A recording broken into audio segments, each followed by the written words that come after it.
Bueno, ¿qué tal? Aquí estamos nuevamente con las 7 estaciones diferentes. Quien les habla, María Luján Robeño. Y ya la conocen, la licenciada Liliana Quintanilla, en su consultorio en la ciudad de Wilde. ¿Me dio permiso? Y aquí estoy, nuevamente. Hola a todos, hola María Luján, estoy re contenta de recibirte de nuevo y de recibirlos. De recibir a estas 7 estaciones diferentes, que hoy, ¿de qué vamos a hablar? ¿Con qué nos vas a sorprender? Ay, es un tema difícil, pero creo que es bueno que lo entendamos. Difícil, Sí, pero es difícil necesario. y muy actual. Yo voy a tratar de poder explicar cómo lo veo yo, ¿no? Desde lo más simple, para que se pueda entender. Espérate, me tengo que poner una No, capa, protección, vamos a algo. empezar un poco con el significado, ¿no? De la palabra, como a veces hacemos, porque da a entender muchas cosas. Bueno, el tema Decila son despacito. las adicciones. Upa. Bueno, Buah. es un tema muy actual y que preocupa a padres, docentes, instituciones Y sociedad también. y a todo lo que es la sociedad. Duele. Le duele al adicto mucho. ¿Y al Ahora entorno? vamos a ver eso también. Pero el dolor más grande lo tiene el adicto. Pero se da cuenta. Sí. Por eso recurre a las drogas. O hay distintas adicciones. Nosotros hablamos de sustancias donde las más comunes son la marihuana, la cocaína, los barbitúricos. Sí. La adicción a las personas, la adicción a la pornografía, la adicción a las redes, etcétera, etcétera, etcétera, ¿no? Al juego, eso sí. O sea que hay involucra como mucho, un vademecum de adicciones. Sí.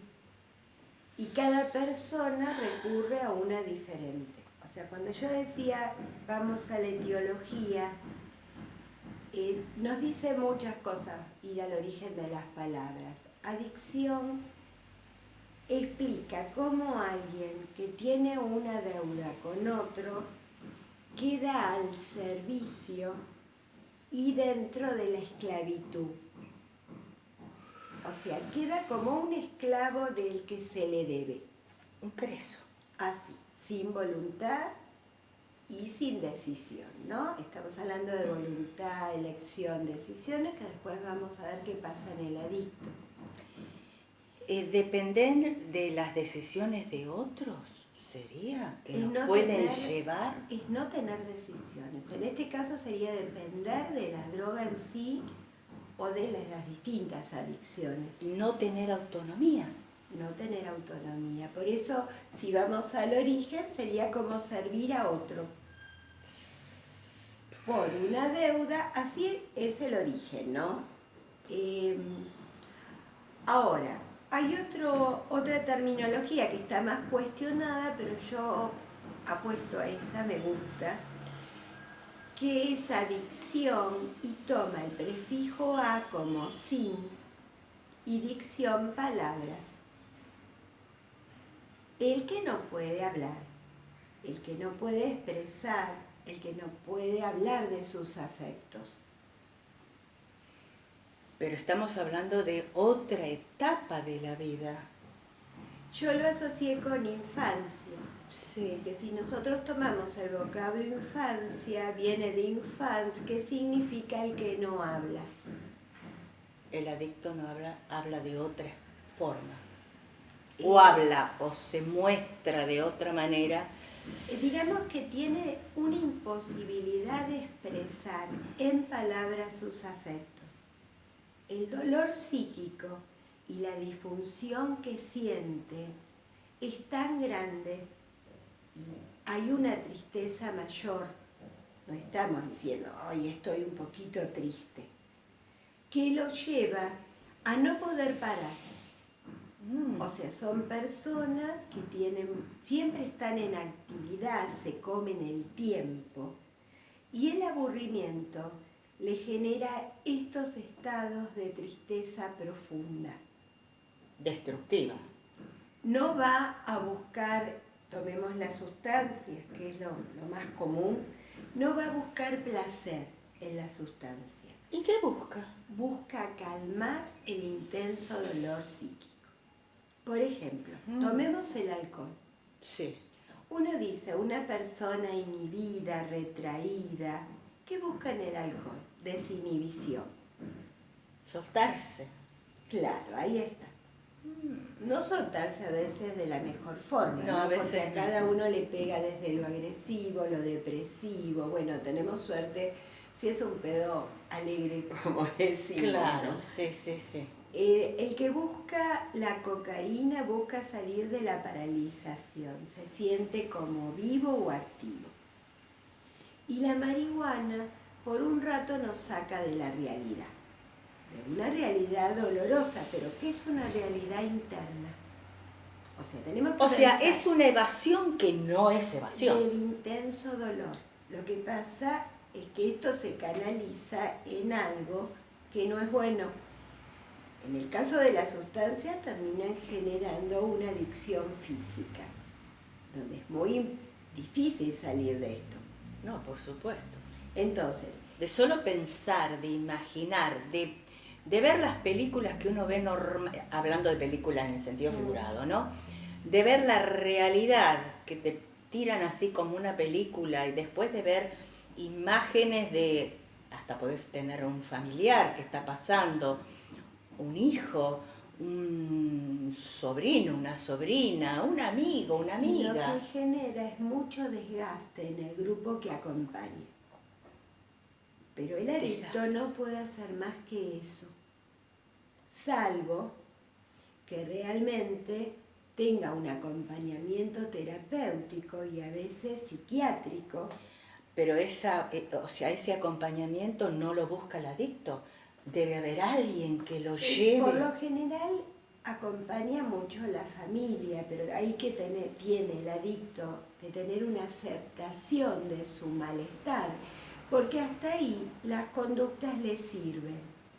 Aparece el dolor psíquico, consumo, pero cada vez consumo más, o cada vez juego más, o cada vez estoy más pendiente de las redes, perdiendo mi tiempo.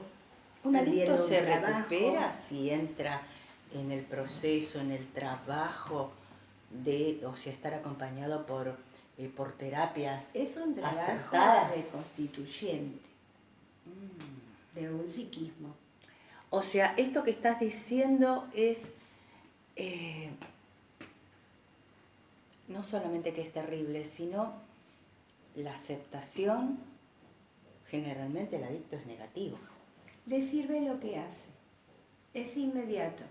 Siento malestar, voy a buscar la droga. Y cada vez voy consumiendo más, manteniendo un pseudoequilibrio, obviamente, ¿no? Le sirve, no lo gratifica, pero le sirve salir del dolor psíquico, que es intensísimo. A ver, hay dos cosas importantes. Una sería cómo se constituye este psiquismo. Por eso el trabajo es arduo a nivel terapéutico. Tenemos que hacer como un trabajo de cicatrización interna hacia afuera, como una herida que se va cicatrizando, porque el adicto tiene grandes agujeros y vacíos. Los pacientes ahí este ejemplo que das de las heridas, es cierto. Muchas veces hay heridas que cicatrizan de afuera, pero de adentro no. Bueno, entonces estamos hablando de cómo se constituye un psiquismo. Freud nos decía que un psiquismo se constituye a través de un vínculo de apego seguro, que cumple la función de sostenimiento, de mirada. Sí. Bueno, esto lo dicen un montón de otros. No, está bien. No, yo te entiendo, pero Freud lo que dice es que a raíz de las primeras experiencias de gratificación, se empieza a constituir el deseo y un psiquismo. O sea, no podemos no tener experiencias de satisfacción para constituir un psiquismo sano. El adicto no las tiene. Hay un autor que se llama Green y habla de la madre muerta. No la madre muerta físicamente, es la madre desvitalizada, la madre que no puede darle placer al bebé. Y existen.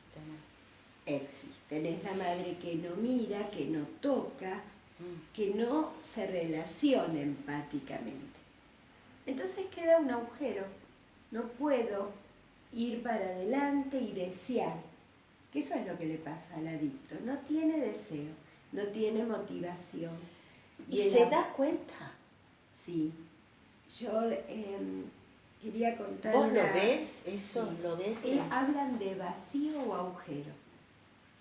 Lo dicen, siento un agujero, Lili. No sé qué hacer. Por eso, yo no, en sí, las sustancias, si yo empiezo trabajando, uy, no te drogaste, ¿qué hiciste? No, eso es lo que le sirve. Uno tiene que trabajar otras cosas. Generar un vínculo, sobre todo yo te entiendo, pero porque ahí son muy está. desconfiados. Los adictos son desconfiados. Y sí, porque no hubo vínculo previo. En este momento me vienen a la memoria muchísimos adictos que los conocemos, bueno, porque están demasiado presentados, ¿no? En televisión. Y uno ve la destrucción del ser. No o sea hay que ser. la persona... ¿Entendés? No hay ser. Hay un agujero. Hay un agujero. Mira, duele, Lili. Hay dos cosas para entenderlo, ¿no? Sí. Hay un italiano realmente que a mí me encantó, es contemporáneo, que escribe sobre la clínica del vacío. Ese agujero. Y dentro de las patologías de vacío están las adicciones, los trastornos de alimentación.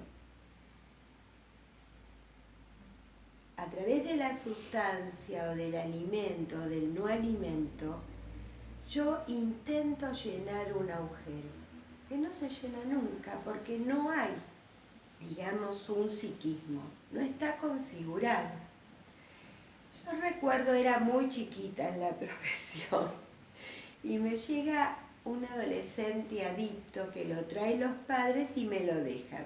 Ellos eran una pareja muy disfuncional, pero creo que desde el interés quisieron que su hijo esté mejor. Ellos no sabían cómo hacerlo, obviamente. O sea, dentro de su limitación... O desde su problema y disfuncionalidad y lo que esta buscaron pareja... ayuda. Claro. Bueno, es como que venía, no sé, a visitarme. No hablaba, estaba desafectivizado, desinteresado. Y yo realmente pensé que iba a hacer algo con él. Lo tenía claro. Planteé un objetivo terapéutico. Él venía nada más. Y con conductas muy transgresoras. Por ejemplo, venía en hojotas, se tiraba en el sillón, así, bueno, siendo adolescente. Sí. No. Y bueno, yo pensé, lo junté a unos cuantos que eran adolescentes y venía también totalmente descontracturada, con camisola, unas hojotas así. Y en ese tiempo yo tomaba psicodiagnósticos porque a uno le da más seguridad. Y le pedí que hiciera un dibujo libre al finalizar la batería de test. Y me dibujó, que lo tengo todavía, una hoja dividida en 4, en una hizo puntos, en la otra hizo rayas, en la otra hizo líneas oblicuas, y en la parte inferior de la hoja, en ese cuadrante, hace un círculo con un agujero, saca una flecha y pone vacío. Y yo dije, ¿qué me está queriendo decir? Yo lo único que sabía es que tenía que acompañarlo, generar una mirada, un vínculo de confianza, sobre todo sentir curiosidad por lo que decía y qué le pasaba, porque era un adolescente, tenía más para trabajar y más posibilidades. Bueno, ese adolescente de 16 ahora tiene 46 y nos seguimos comunicando.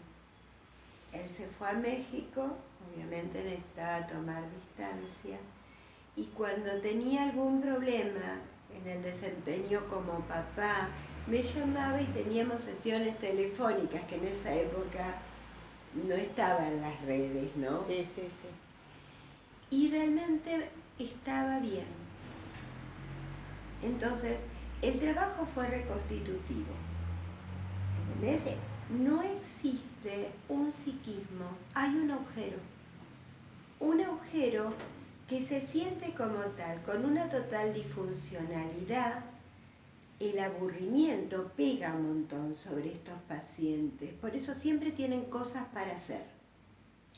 Mira, vos estás contando esto y muchas veces me pasa contigo que contás algo y inmediatamente vienen a mi memoria como algo que pasó en mi vida.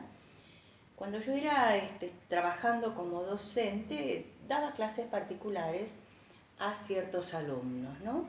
Me pasó con un alumno en especial que era muy retraído y ajeno a la voluntad de los directivos, porque no se enteraron hasta que yo lo conté, yo lo llevé privadamente a mi domicilio para ayudarlo, porque me daba cuenta que necesitaba otro tipo de contención, sin trabajar desde la psiqui o sí. Bueno, pero ¿qué sería ese trabajo? El mismo que hice yo, Lo que sin tener muy claro. Sin tener muy claro, Era y yo me di trabajo cuenta de que maternaje. sí, es ¿Entendés? como que lo Sería puse, mirarlo. yo les decía que yo era como la gallinita y ellos eran mis pollitos. Bueno, ahí está. ¿Qué sería eso? Desempeñar una función de sostén, de cuidado, de empatía, de gratificación. Así se constituye un aparato psíquico.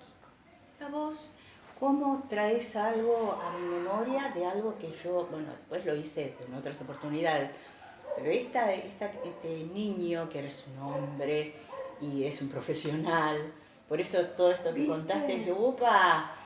Pero es tanta la gratificación, sí. porque la sensación es que uno lo siente como hijos. Aparte te cuento, es como que ¿sabés te llamo, cómo te logré pasa, que él ¿no? se expresara y que después, como yo en su momento de no hablar nada, que yo le decía, sos un charleta, Claro. en clase, a través de que le regalé un cachorrito. Y sí, bueno, lo más afectivo. Un cachorrito. La perra que tenía, había tenido Sí. cría, y bueno, yo hablé con la mamá, y después la mamá, cada vez que lo venía a buscar, y me decía, sueña con vos, te nombra. Sí. Mirá las cosas que hace a la relación, ¿no? Después lo perdí de vista durante mucho tiempo, lo recuperé a través de a través de Facebook, apareció una vez, y no lo podía creer, el crecimiento y eso de decir, uy, en su momento hice algo sin saber lo que estaba haciendo. Claro que sí. O sea, ¿cómo recuperar una psiquis que está lastimada, dormida, enferma, o no sé? Vacía. Vacía. La palabra es terrible. Sí, así se siente. Es un vacío que hay que llenar. Lamentablemente esto no se cicatriza, como decíamos, de adentro hacia afuera. No, lógico. Sino que la sustancia o las personas, porque la adicción a las personas también existe. Los adictos, yo te pregunté si los adictos se pueden llegar a recuperar totalmente. En tu caso lo comprobaste que, bueno... Él armó su vida. Armó su vida. En este caso yo no puedo hablar de adicción porque no desconozco. Estoy trabajando con otras personas también Y se trabaja mucho desde la confianza, desde el afecto, desde creer en el otro, porque ellos vienen con el mensaje de que son un desastre. O sea, ¿Cuántas veces no hay escuchamos límites, eso? Sí. están estigmatizados, capaz que pasaron una vida comprometidos con las drogas, porque te estoy hablando de capaz 13, 14 años a empezar. Y nadie vio nada ni nadie se dio cuenta, pero sí lo que se ve es que el producto es un desastre. Entonces volvemos a lo mismo, ¿no? ¿Cuál es la tarea de los papás? Nos guste o no, es sentir curiosidad por lo que les pasa, escucharlos, Darle espacio. acompañarlos, ponerles límites adecuados, pensando siempre en lo que necesitan para crecer, no límites que nos descansen a nosotros. Pero también tener la mente abierta para recurrir a profesionales, como en tu caso, para que ayuden a ese Claro, porque uno a ese ser que ¿qué supuestamente hubiera tiene. pasado con esa misma persona, siendo un adolescente, si no hubiera accedido nunca a ese espacio y se hubiera quedado? Ya te digo, mucha paciencia, mucho trabajo, a veces el trabajo es interdisciplinario, porque muchos no solo necesitan la parte psicoterapéutica, sino medicación. O sea que hay ciertos casos en los cuales no Sí. solamente va a la parte terapéutica, sino que necesitan el refuerzo De la medicación. de la medicación. También se trabaja en grupos con ellos. La parte identificatoria en el grupo da buenos resultados, ayuda a poder expresar. Uno se da cuenta que el desastre no es solo uno. Es un trabajo arduo. Yo no digo que es fácil. Tiene que haber dos compromisos. ¿Cuáles son? El paciente, Sí. una familia que acompañe y que no mire para otro lado. Y si supongamos sean esas familias, entre comillas, así, totalmente disfuncionales. Ahí es muy difícil, porque ya hay un síntoma que es el enfermo. O sea, hay un enfermo que es el síntoma familiar. La familia está mal por él, porque lo dicen. Si él Sí. no tuviera el problema de adicción, nosotros no tendríamos problemas. Y uno piensa, si él no lo tendría, ¿quién otro de la familia tendría el problema? Uy, Lili. Porque a veces es muy difícil dejar a través de lo que sería un tratamiento que esa persona recupere su salud. ¿Y cuál es el consejo, si podemos llamarle consejo o así, digamos así, en el aquí y ahora, desde las 7 estaciones diferentes a todos los que están escuchando y viendo esto? Y lo que decimos siempre, ¿no? Que seamos papás observadores, acompañantes, que seamos curiosos de las actividades de nuestros hijos. Me gusta esa palabra. Que averigüemos qué les pasa, cómo se sienten, con quién están, que abramos las casas y seamos receptivos a ver con quién están nuestros hijos. Es difícil, la tarea de ser papá yo creo que es mucho más difícil que la profesional. En la profesional tenemos recursos teóricos. Siendo papás tenemos modelos que muchas veces queremos cambiar, que internalizamos de nuestros padres, y tomamos otros modelos por los cuales nos enriquecemos. Pero siempre hay cosas para aprender, porque nuestro hijo no es igual a nadie, es único. Único y irrepetible, como digo Es siempre, así. ¿no? Y lo que nos sirvió para un hermano no nos sirve para el otro. Ni siquiera ahí podemos cargarle. Más temitas para hablar. Lili, realmente, Liliana Quintanilla, ya amiga, ya compinche en este programa. Cuántas cosas para ayudar a la gente, ¿no? Hay muchas, pero bueno, creo que también hay que marcar que no es fácil. No. Se los dije antes, es muy difícil ser papá, pero bueno, si asumimos esa responsabilidad como uno asume con una carrera, seguirse formando. Sí. Acá también, siempre que tenemos que estar receptivos a lo que les pasa, a lo que podemos hacer, acompañar, a veces en silencio, pero acompañar y estar.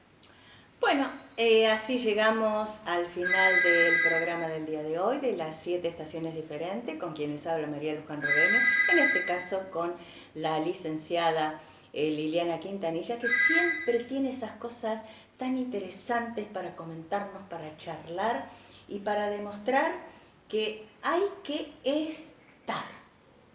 Hay que estar, y la psicología tiene que también estar fuera de los consultorios. Como en este caso. Como este caso, o si algún papá tiene una inquietud, no pasar por un consultorio significa quedarse, a recibir una orientación y sumar elementos para hacer con nuestros hijos. ¿Me vas a recibir otro día? Sí, obviamente. Vamos a buscar un tema como el de hoy o como el de los otros días que les pueda interesar a todos. Bueno, y ustedes ya saben, si quieren encontrarse nuevamente con la licenciada Liliana Quintanilla, así, de esta manera tan simple, tan agradable, es muy simple. Si quieren entrar al canal de YouTube y suscribirse, hágalo. Yo le doy permiso, ¿eh? Ahí estamos. Ahí estamos, exactamente. Y es fácil, las 7 estaciones diferentes con María Luján Robeño y siempre con sorpresas, buena onda, un poquito de humor y con el corazón dispuesto a entregárselos a ustedes. Gracias, hasta la próxima. Hasta la próxima. Gracias.